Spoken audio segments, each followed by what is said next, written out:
Shah Alexander, आपकी निगाहें बता रही हैं कि आप ही शाह अलेक्जेंडर। मैं शाह बेसुस के सिपाह सलार की बेटी शाह का पैगाम आप तक लेकर आई हूँ। तो क्या बैक्टीरिया के सिपाह सलार ने? रुखसाना नाम है हमारा। शाह बेसुस की ओर से आपके लिए एक तोहफा है।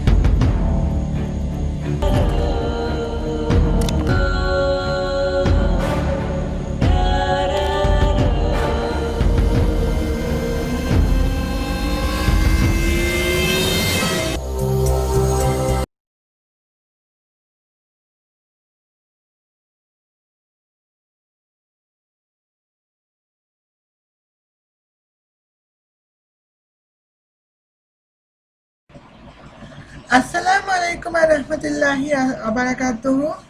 कैसे हैं आप दोस्तों? मैं उम्मीद करती हूँ आप अच्छे होंगे। मेरा नाम अफगान जिलेबी माइकल सीधे सांता और मेरी यूट्यूब चैनल में आपका स्वागत है। तो गाइस आज मैं बात करूँगी फिर से 1 मिनट ज्ञान। तो यहाँ पे काफ़ी 1 मिनट ज्ञान की काफ़ी बातें हमें बहुत ऑफेंसिव या फिर वर्ड लगी। मेरा मतलब बहुत अजीब लगी, इतनी अजीब जो क्रिंज के बराबर है। तो ऑफ कोर्स ये कुछ वीडियोस रिलीजन को बेस करके बनाया गया है। तो रिलीजन को बेस लेकिन हम अपनी सोशल आइज पे हमें क्या नज़र आता है, ये मैं आपसे डिस्कस भी करूँगी। तो चलिए शुरू करते हैं। Welcome to Almas Jacob live. आप देख रहे हैं 1 मिनट ज्ञान। दोस्तों, जिंदगी में जगह जगह आपको फैसले लेने की जरूरत पड़ती है और अगर आप सही वक्त पर सही फैसला लें तो आपकी जिंदगी खुशगवार हो जाती है। इसलिए सही वक्त पर सही फैसला लेने को ही अक्लमंदी कहा जाता है। तो अगर आप भी सही फैसला लेना सीखना चाहते हैं तो खुदा के कलाम पर कान लगाएं। यहाँ लिखा है कि खुदा पर मुकम्मल तवक्कल कर और अपनी समझ और फहम पर भरोसा मत कर। हर चीज में हमेशा खुदा की मर्जी को जानने की कोशिश करो, वो तुम्हारे रास्ते सीधे करेगा। इस टॉपिक जो भी फैसला लेते हो ये जानकर लो कि उसमें खुदा की क्या मर्जी है। और अगर आप भी हजरत इब्राहिम की तरह अपना फैसला खुदा पर छोड़ देंगे तो आपकी जिंदगी पहले से बेहतर हो जाएगी।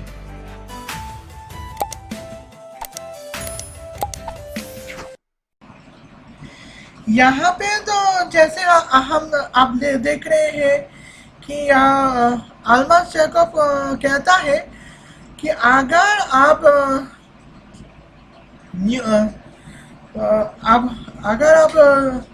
कुछ भी डिसीजन लेते हो, जो कि बहुत सारे डिसीजन लेना होता है, तो जो कि बहुत केसेस में आपको खुद डिसीजन लेना होता है। तो आलमा जवाब का कहना है कि आप अपनी समझ पे मत जाओ, बल्कि आप खुदा के कलाम पे विश्वास करो तो और अपनी अकल को मत दोहराओ। तो आलमा जैकब इसके बारे में एक रिफॉर्मर चैनल में एक वीडियो बनाई है। तो 1 मिनट ज्ञान में उस वीडियो में नहीं दे पाऊंगी। तो खैर बात ऐसी है कि उस वीडियो पे अल्मास जैकब का जो कहना है, तो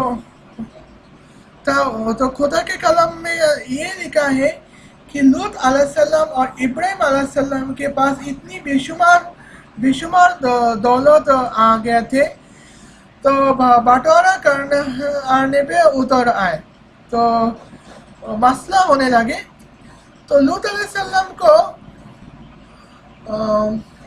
इब्राहिम ने कहा कि इब्राहिम खुद आसमान में नजर रखी और खुदा कहता है कि तो तुम दोनों आपस में फैसला कर लो। तो तो इब्राहिम लूत को कहा कि हम दोनों आधे आधे कर लेंगे, तो तुम अपने हिस्से को और जिस तरफ जाना चाहता है उसकी उल्ट दिशा में मैं जाऊंगा। तुम दाहिने जाओगे तो मैं बाएं तरफ जाऊंगा, तुम बाएं तरफ जाओगे तो मैं दाहिना तरफ जाऊंगा। तो तुम मगरिब पे जाओगे तो मैं मशरिक पे जाऊंगा, तुम मशरिक पे जाओगे तो मैं मगरिब पे जाऊंगा। तो लूत अलैहिस्सलाम पूर्व दिशा में गए थे और नदी के किनारे उस पर गए थे, और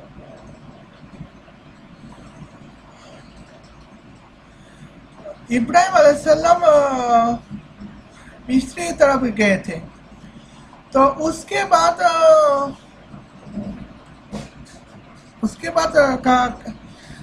बाद ये बताया जाता है कि लूत अलैहिस्सलाम हम जहाँ पर गया था तो अपनी मर्जी से ही नदी के किनारे उस पर गया था, और उसके बाद उसको बर्बादी मिली। और दूसरी तरफ इब्राहिम अलैहिस्सलाम को, नबी इब्राहिम को खुदा ने कहा तुम अपनी चारों दिशा में देखो, वहाँ पे तुम्हें जितनी दूर जाओगे वो ही तुम्हारा है। पता नहीं ये बात कहाँ से आई। ओके, यहाँ पे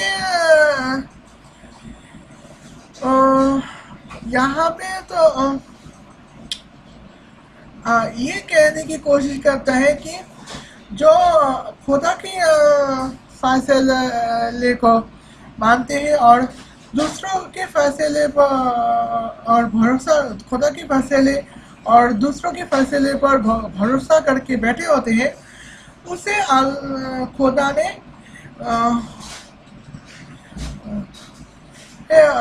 अपने प्यार जताया और उसे खुदा ने आशीष दी है। तो ये तो थी कलम के बाद। अब फैक्ट के बारे में मैं बात करूंगी। तो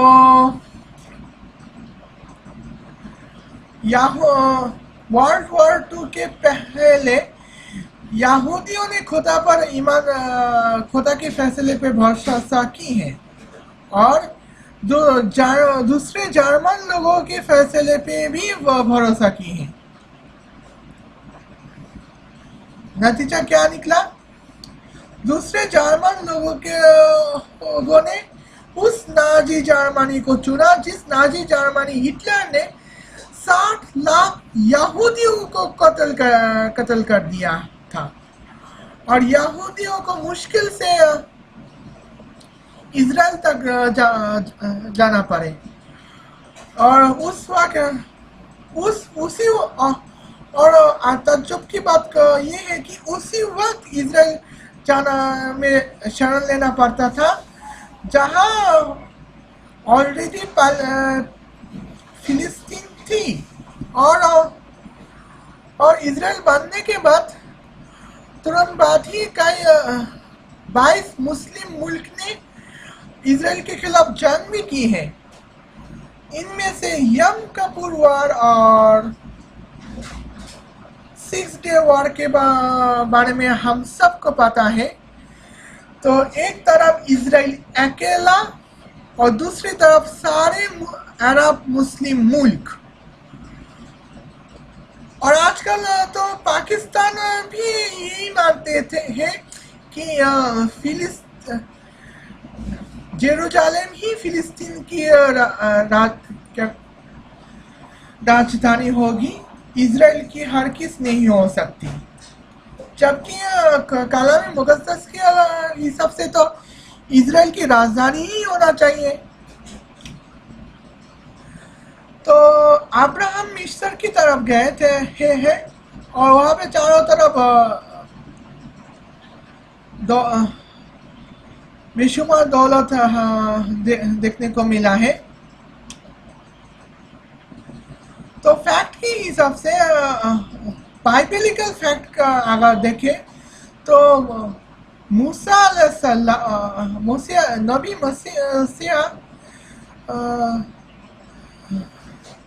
मूसा अलैहिस्सलाम जो है वो अपनी इजरायली कौम को मिस्री से छोड़ना पड़ा था, क्योंकि इजरायली कौम पर मिस्री लोग जुल्म करते आए हैं। तो जुल्म करने के बाद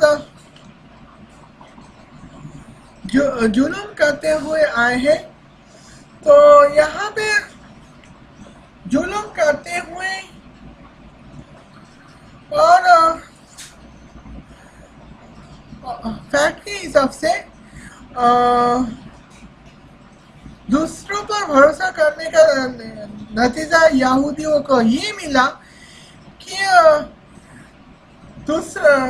दूसरी खुलाफाए राशिदीन की दूसरी इस्लामी खलीफा हजरत उमर रदी अल्लाह ताला अन्हु ने जेरूसलम पे कब्जा कर दी है और सारी यहूदियों को भगा दिया है। और उस वक्त अहले किताब वाले लोगों को ऐसा हाल हुआ कि उस जगह पे नहीं रह पाए जिस जगह पे आज सऊदी अरब बने थे।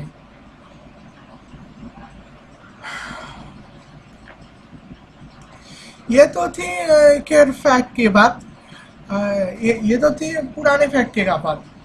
अब 20वीं सदियों की एक फैक्ट के बारे में मैं बात करना चाहती हूँ। 20वीं सदियों के हिसाब से फैक्ट के मुताबिक एलन ट्यूरिंग ही एकलौता इंसान है जो अपनी तेज साइबर दिमाग से ब्रिटिश रॉयल मिलिट्री को रक्षा की है। ब्रिटिश रॉयल मिलिट्री को वो इंफॉर्मेशन पहुंचाई है जो ब्रिटिश रॉयल मिलिट्री को काम में आ सके, और इसी वजह से यूनाइटेड किंगडम ने वर्ल्ड वॉर 2 जीत लिया था। लेकिन उसके तुरंत बाद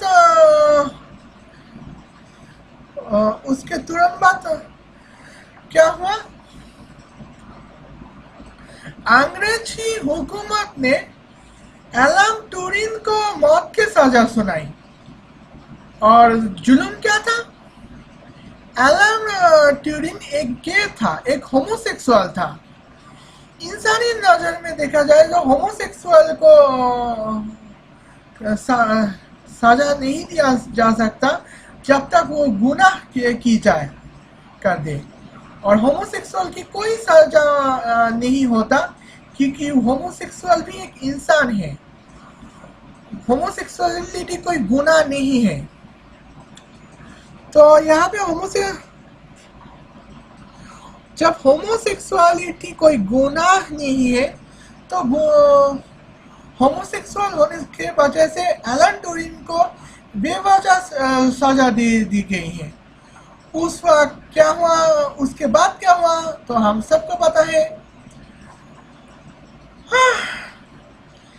ब्रिटिश साइबर साइंस उसके आगे ज्यादा नहीं बढ़ पाए।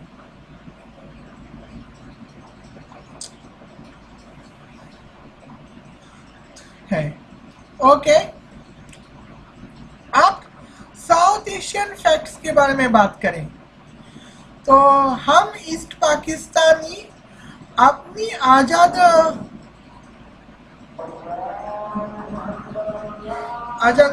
हो चुके हैं। मैं थोड़ी देर बाद आती हूँ। सॉरी, आजान के लिए वीडियो पॉज करनी पड़ी थी। ओके, तो जैसे कि आप देख रहे हैं कि सन 1947 में हम ईस्ट पाकिस्तानी हिंदूज को ये भरोसा दिया जा रहा था कि पाकिस्तान में हमें कोई तकलीफ नहीं होगी और इंडिया से हमें जो फैसिलिटीज़ मिलती है पाकिस्तान में हमें उससे भी अच्छा फैसिलिटीज़ मिलेगी। लेकिन सन 1971 में क्या हुआ, 1 करोड़ ईस्ट पाकिस्तानियों को भारत में शरण लेना पड़ा और शरण लेना पड़ा तो पड़ा।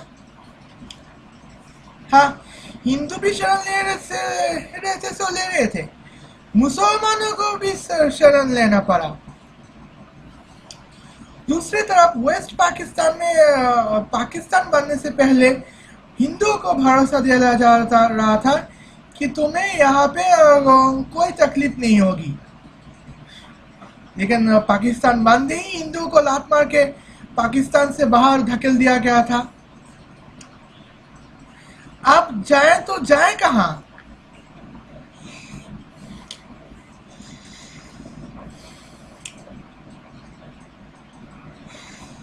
अब जाए तो जाए कहाँ मेरे भाई? तो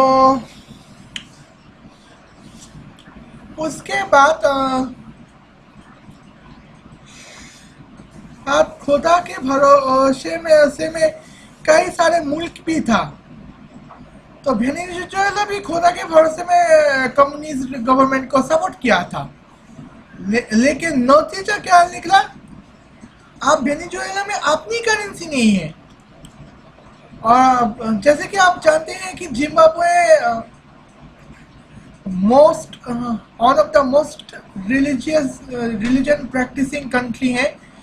जिम्बाब्वे ऐसे मुल्क है जहाँ रिलीजन को ज़्यादा प्रैक्टिस किया जाता है और वो भी ईसाई मुल्क है। आप देखो, बांग्लादेश के पास अपने मुल्क में रहने वाले अपने मुल्क के लायक खुद की करेंसी है टाका। लेकिन जिम्बाब्वे को देखो, आज यूएस डॉलर पे जी रहे हैं, भरोसे में जी रहे हैं। कल ब्रिटिश पाउंड के भरोसे में जिएंगे, परसों यूरो के भरोसे।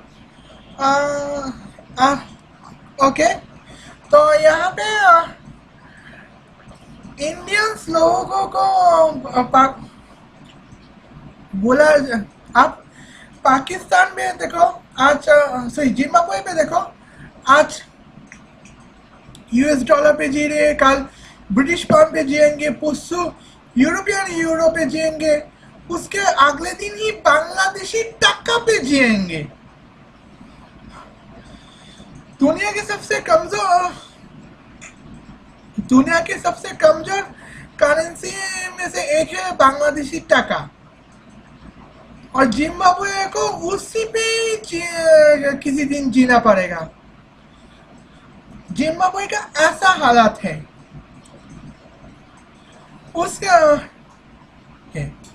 उसके बाद दूसरी तरफ इजराइल की आज़ादी के बाद ही इजराइल ने अपनी तरक्की के लिए खुद अपनी सूझबूझ से फैसला ली है, और भारत की अपनी सूझबूझ से कई सारे भारतीय हुकूमत ने फैसला ली है। उसके बाद आज इजराइल को कोई हरा नहीं सकता। इजराइल को हराने के लिए अरब मुस्लिम मुल्कों को भी दूसरा जन्म लेना पड़ेगा। आने वाले वक्त क्या होगा तो खुदा जाने। और इंडिया को देखो, इंडिया आप दुनिया के साथी इकोनॉमी पे है। कोविड-19 के फैक्ट देखो, कोविड-19 में चाइना में सबसे पहले पैंडेमिक सिचुएशन क्रिएट हुए थे।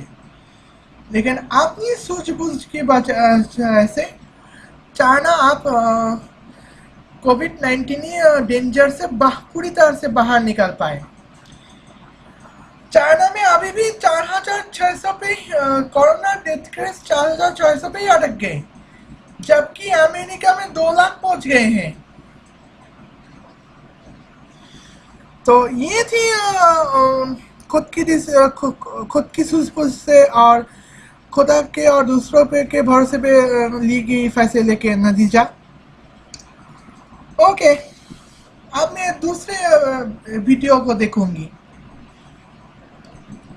Welcome to Almas Jacob live. आप देख रहे हैं 1 मिनट ज्ञान। दोस्तों, आपने ये जरूर सुना होगा कि ये जुबान का सख्त है मगर दिल का बुरा नहीं। या जो शख्स बोलते हुए इंतहाई सख्त अल्फाज इस्तेमाल करता हो या जो गालियां निकाल निकाल कर बात करता हो, ऐसे लोगों से कोई भी दोस्ती करना नहीं चाहता, कोई भी उनसे मोहब्बत नहीं रखता। इसलिए अगर आप किसी ऐसे शख्स को जानते हैं तो ये वीडियो उसके साथ जरूर शेयर करें। कलाम मुकद्दस में लिखा है कि जो शख्स अपने मुंह और अपनी जुबान की रखवाली करता है वो अपनी जान को मुसीबतों से महफूज रखता है, यानी बुरी जुबान आप पर मुसीबतें लाती है। मजीद लिखा है कि नरम जुबान हड्डी तक को तोड़ देती है। इसलिए अगर आप सोचे समझे बगैर बोलते हैं तो आज खुद से वादा करें कि आप सोच समझकर बोलेंगे और अपने मुंह और अपनी जुबान की हिफाजत करेंगे, क्योंकि जुबान बिल्कुल ऐसे ही है जैसे घोड़े की नाल होती है। नाल को जिस तरफ मोड़ोगे घोड़ा उसी तरफ मुड़ जाएगा। इसलिए अगर अपनी जिंदगी में खुशियां देखना चाहते हो तो आज से अपनी जुबान की हिफाजत करो।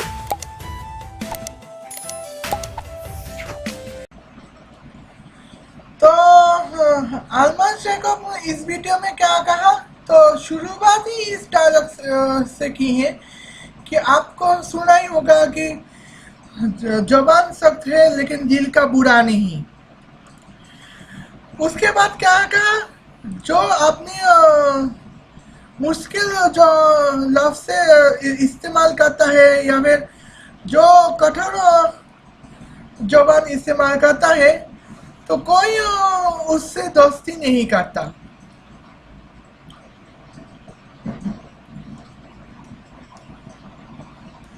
और जो नरम जुबान से बात करते हैं उसे हर कोई रेस्पेक्ट करता है और हर कोई उससे दोस्ती करना चाहते हैं। ओके,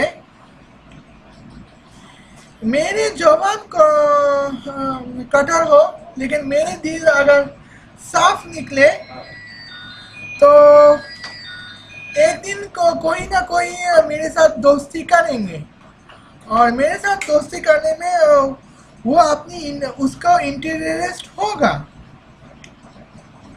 क्योंकि मैंने कोई गलत काम तो किया ही नहीं। अगर अपनी जुबान कठोर के रूप में हो तो उसका क्या होगा। आज क्या है कि मेरा दोस्त कुछ गलत काम कर रहे हैं अनजाने में, जैसे ग्लास तोड़ रहे हैं, जैसे खाने के चिप्स की पैकेट रास्ते फुटपाथ पे फेंक रहे हैं, जबकि डस्टबिन में फेंकना चाहिए था। तो डस्टबिन में फेंकने से तो ऐसा हो तो या फिर किसी ने केले के छिले फेंक दी हैं, मेरे दोस्त केले के छिले फेंक दी हैं फुटपाथ पे, तो मैं उनसे क्या ये कहूँगी, दोस्त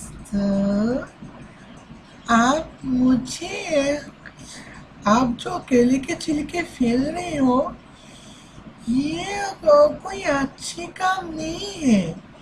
किसी की पैर लग जाए तो वो मारे जाएंगे। प्लीज कृपा करके इसी केले के छिले को डस्टबिन में फेंकिए। ये कहेंगे नहीं, बल्कि आप उसी वक्त कहेंगे, क्या वे तू केले के छिले क्यों फेंका फुटपाथ में। अगर किसी इंसान ने केले के छिले पे पैर रखा तो हो जाएगा लोचा। ओके, मेरे पास भी केले के छिले हैं, ये लो फेंक दिया फुटपाथ में, आप इसी पे पैर रख के देखा। अगर नहीं रख सकते तो इन दोनों के लगे छिले तुरंत डस्टबिन में फेंक, वरना ऐसी पिटाई करूंगी कि देख लेना।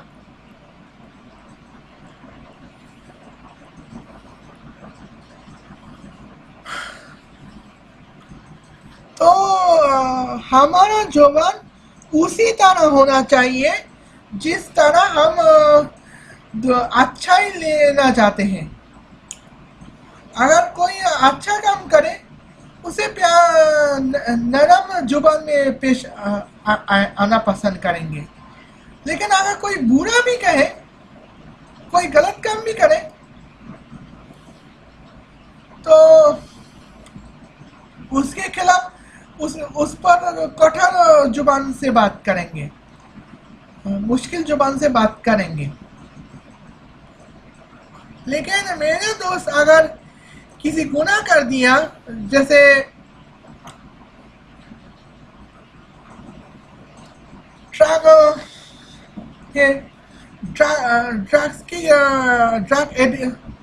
ड्रग पेडलिंग कर रहे हैं, तो मैं उसे सीधा पुलिस में भेज दूंगी, क्योंकि मैं अपने दोस्तों को सुधारना चाहती हूँ। और मेरा दोस्त वो ही बनेगा जो मेरा दोस्त मेरी तरह अच्छा तो बनेगा ही।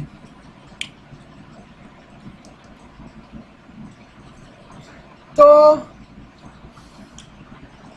आप अगर कोई गलत काम करे, जैसे केले के छिले फेंक दी या फिर चिप्स की पैकेट फेंक दी फुटपाथ में, जबकि और वो भी फुटपाथ में, तो आप नरम दिल से कहे, नरम जुबान से कहे,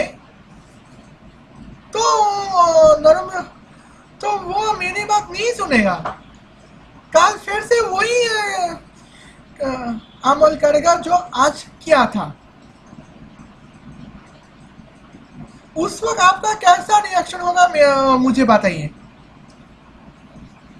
तो अल्मास जैकब, अब भाई अल्मास जैकब तो भाई अलग दुनिया में रहते हैं क्या ना। ये थी आज के बाद, तो ये थी इस वीडियो की काउंटर रोस्ट। अब अगली वीडियो तक जाती हूँ। Welcome to Almas Jacob live. आप देख रहे हैं 1 मिनट ज्ञान।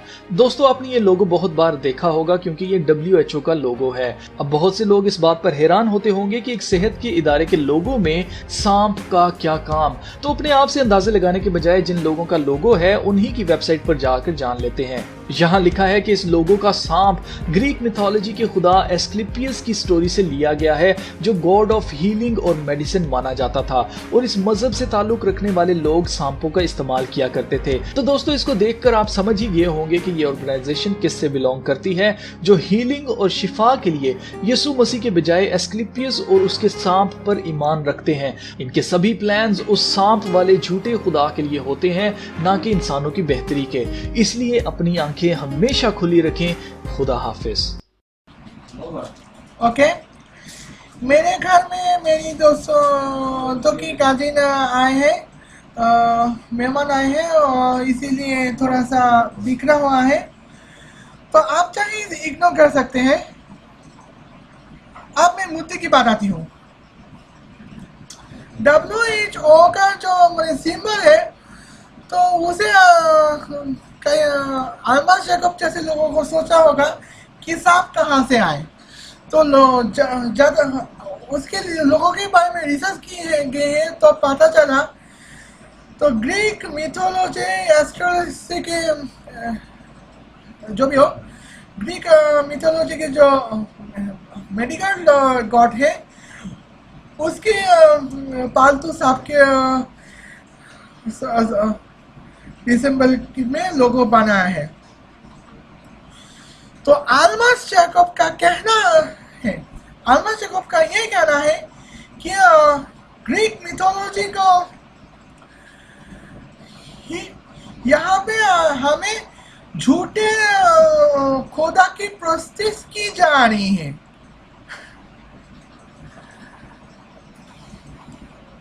हम लोगों के सर पे क्या सी लिखा हुआ है क्या? हाँ? हिपोक्रेसी भी किसी सीमा होती है। तो इस दुनिया में 3 बिलियन ईसाई लोग हैं और करीब 2 बिलियन मुस्लिम लोग मौजूद होते हैं। और यहूदियों को गिने तो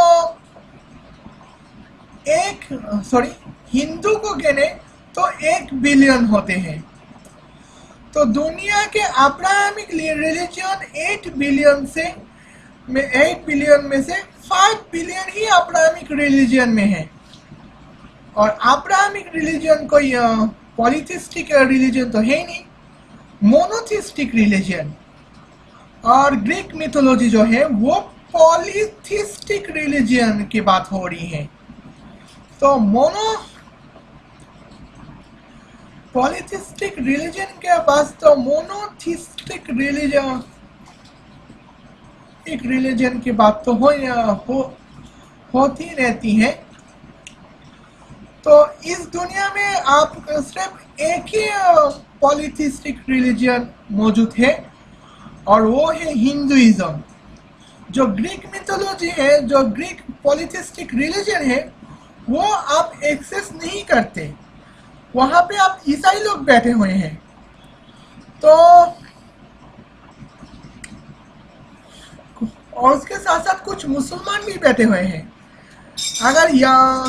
अगर ग्रीक मिथोलॉजी के सांप के हिसाब से सांप का लोगों में पेश किए जा रहे हैं, तो भी बहुत अच्छी बात है। क्योंकि आज कई बार ऐसा होता है कि सांपों के बीच से हमें कई बार जान बचाया जा सकता है। और चाइनीज लोग जो है वो सांप खाते ही हैं। तो इसलिए जो लोग सांप खाते हैं उन्हें सांप खाने की कोई टेंशन नहीं है। जो लोग सांप खाते हैं उनको सांप की पूजा की कोई टेंशन नहीं है। सो WHO के सांप का में लगे हुए सांप को लेकर आलमा शेखोव ने जो बयान की है वो किसी भी सूरत में किसी भी सूरत में नाजिल काबिल नहीं है। इसको एक्सेप्ट ही नहीं की जा सकती। तो ओके, तो मैं अब जाऊंगी अगले वीडियो पे। Welcome to Almas Jacob live. आप देख रहे हैं 1 मिनट ज्ञान। आपने बहुत से लोगों को अपने आसपास ये हैंड साइन बनाते हुए जरूर देखा होगा। लोग ऐसा इसलिए करते हैं क्योंकि उन्होंने टीवी मीडिया पर सेलिब्रिटीज को ऐसे करते देखा है और वो इसे स्टाइल या फैशन समझते हैं। लेकिन एंटोन लवे, जो चर्च ऑफ सेटन का बनाने वाला है, वो खुद अपने मुंह से कहता है कि ये हैंड साइन शैतान के पुजारी एक दूसरे पर लानत करने के लिए बनाते हैं।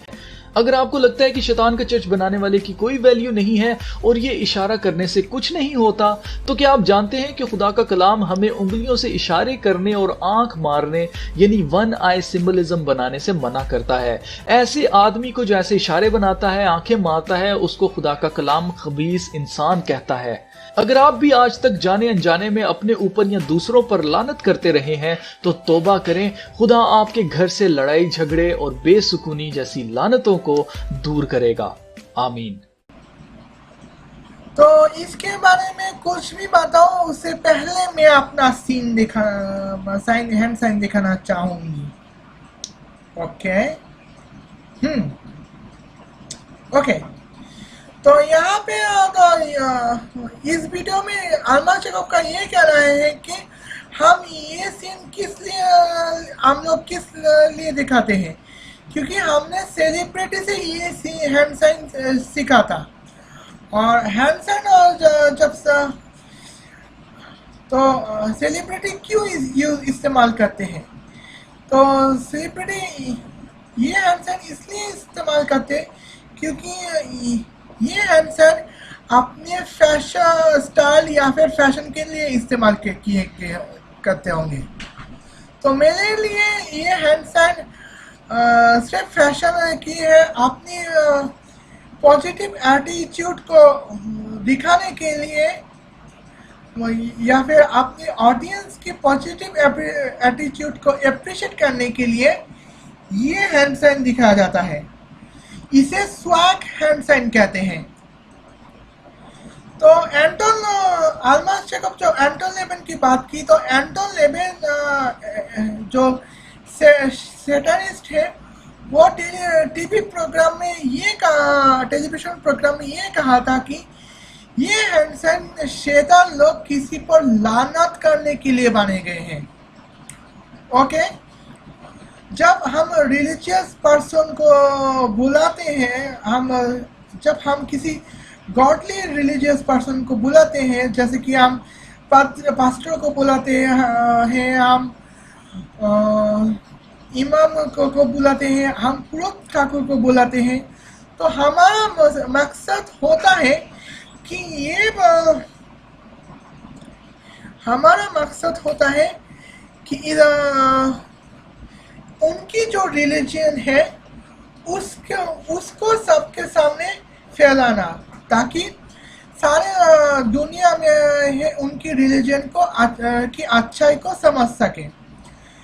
तो आज क्या जाए कि एक पास्टर को टेलीविजन प्रोग्राम में बुलाया गया है, तो मकसद ये है कि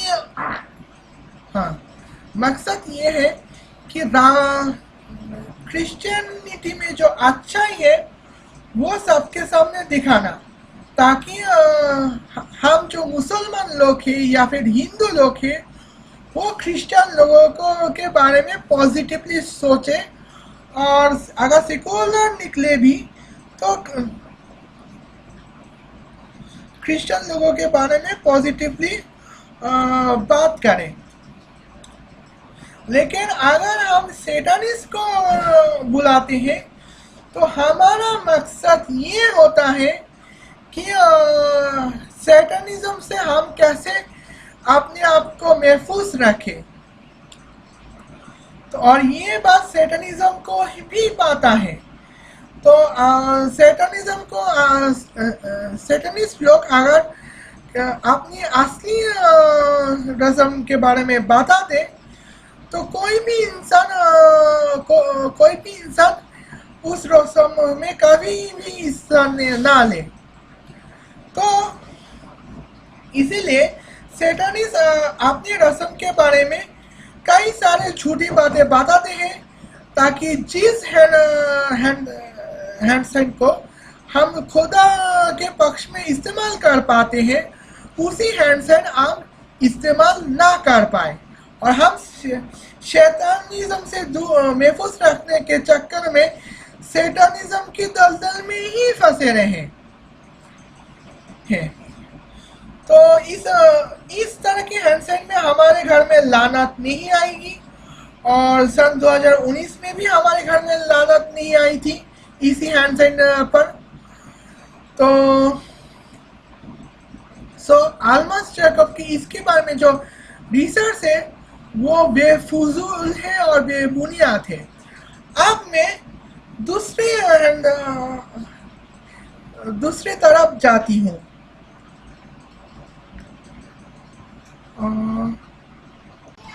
आज के लिए 1 मिनट ज्ञान रोस्टिंग इतना ही। उम्मीद है आपको पसंद आ गया होगा। अगर पसंद आए हैं तो आप प्लीज लाइक करें, पसंद ना आए तो डिसलाइक कर सकते हैं, और क्या गलतियां की हैं वो भी कमेंट कर सकते हैं।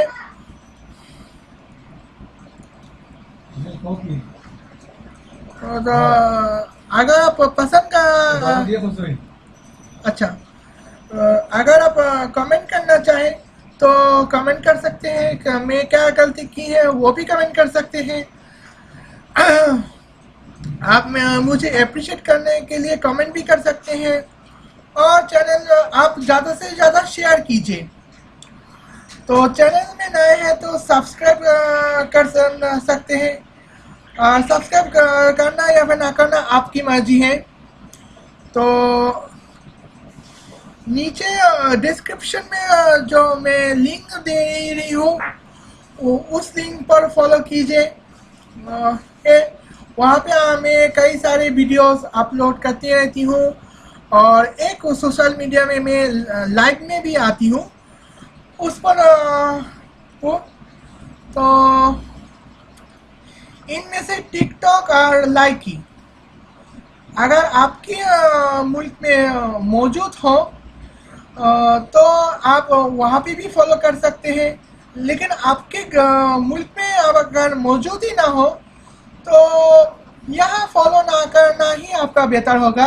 लेकिन बाकी चार जो सोशल मीडिया है उस पर ही जरूर फॉलो कीजिएगा। अगले हफ्ते मिलेंगे। चलती हूँ। अस्सलाम वालेकुम।